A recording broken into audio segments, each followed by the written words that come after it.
بسم الله الرحمن الرحيم. قسمة عددين نسبيين.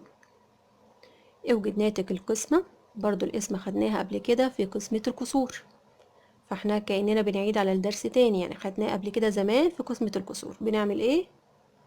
اول حاجة، اول خطوة، بعكس علامة الاسم احولها لضرب. طالما عكست الاسم حولتها لضرب يبقى بعمل ايه؟ بعكس الكسر التاني اللي هو 5/7، هخليه 7/5. يبقى انا عملت حاجتين، القسمة خليتها ضرب، والكسر التاني كان 5/7، جبت المعكوس الضربي ليه فخليته 7/5. يبقى 4/9 في 7/5، بقت مسألة ضرب زي الدرس اللي فات بالظبط. بنعمل ايه؟ بضرب بسط في بسط، مقام في مقام.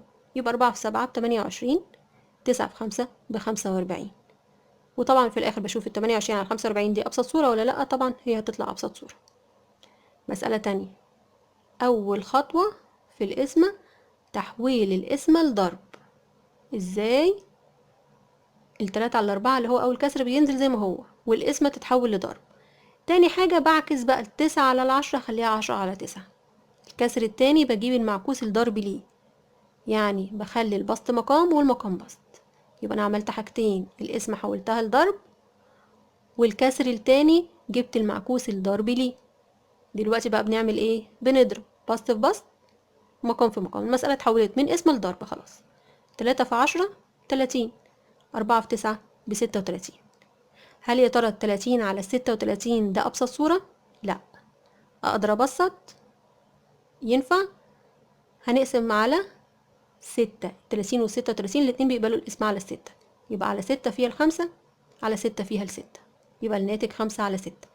أو لو مش عارفين هحط 30 على 36 على الآلة الحاسبة وأدوس يساوي، هيكتب لي 5/6، بيكتب لي هو الكسر في أبسط صورة ليه، يعني 5/6. لو مش عارفين يعني إن أقدر أقسم على 6 فوق وتحت. طيب 3/4 برضو على 9/10 نفس المسألة اللي حولتها لضرب، بس بدل ما اضرب على طول 3 في 10 وال4/9، ال4 في 9 يعني بسط في بسط ومقام في مقام، كنت اقدر اعمل ايه زي ما خدنا قبل كده في درس الضرب؟ اقدر ابسط الاول قبل ما اضرب. يعني لقيت هنا 3 وهنا 9، الاتنين بيقبلوا القسم على 3، يبقى اقسم على 3. 3/3 فيها الواحد، و9/3 فيها ال3. نفس الكلام ال10 وال4، العددين بيقبلوا القسمة على الاتنين، يبقى اقسم على الاتنين. 4/2 فيها الاتنين، 10/2 فيها ال5. دلوقتي هضرب بقى بسط في بسط بعد ما بسطت خلاص. بسط في بسط يعني 1 في 5، مش 3 في 10 بقى. 1 في 5 ب5، ومقام في مقام، مش هتبقى 4 في 9 بقى، لأ، هتبقى 2 في 3. 2 في 3 ب6، يبقى أبسط صورة اللي هي 5/6. يبقى دي طريقة تانية لحل نفس المسألة، إن أقدر أبسط الأول بعدين أضرب. ناخد مسألة تانية بس بالسالب، سالب 2/5 على 7/10. نفس الطريقة، أول حاجة أقلب القسمة لضرب، والكسر التاني هيتحول بدل ما هو 7/10 هيبقى 10/7.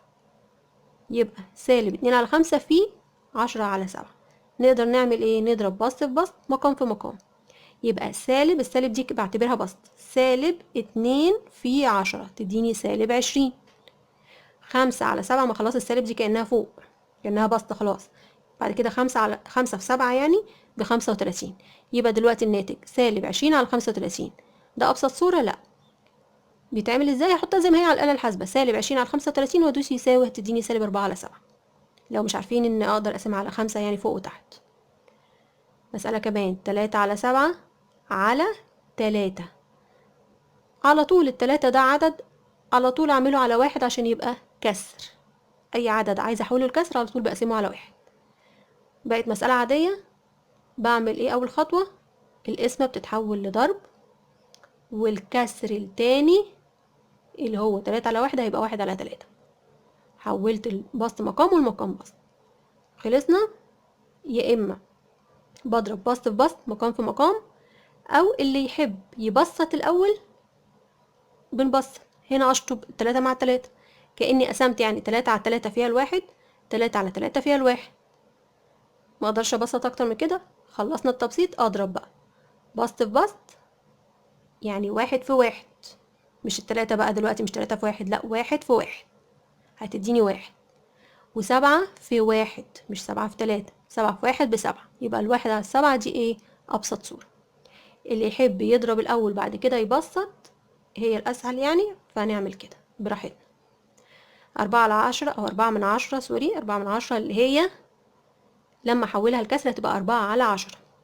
يبقى هي دلوقتي ايه؟ عدد عشري. طبعا لازم أخليها عدد كسري أو أخليها كسر، بحولها لكسر ازاي؟ هتبقى 4/10. طبعا على الواحد على الأربعة. نعمل ايه أول حاجة؟ القسمة تتحول لضرب، الكسر التاني هيتحول، البسط فيه هيبقى مقام والمقام هيبقى بسط، يعني 1/4 هتبقى 4/1. نقدر نضرب بقى كده على طول. 4 في 4 يعني بسط في بسط، 4 في 4 ب16، مقام في مقام، 10 في 1 ب10. وارجع ابسط. يا ترى 16/10 دي ابسط صورة؟ لا. لو مش عارفين هندوس زي ما هي 16/10، هشوفها بتساوي كام على الآلة الحاسبة، هتطلع لي 8/5. يبقى 16/10 ما كانتش ابسط صورة، لو مش ملاحظين يعني ان هي تقبل اسم على الاتنين فوق وتحت. مسألة كمان، -1 وتلت.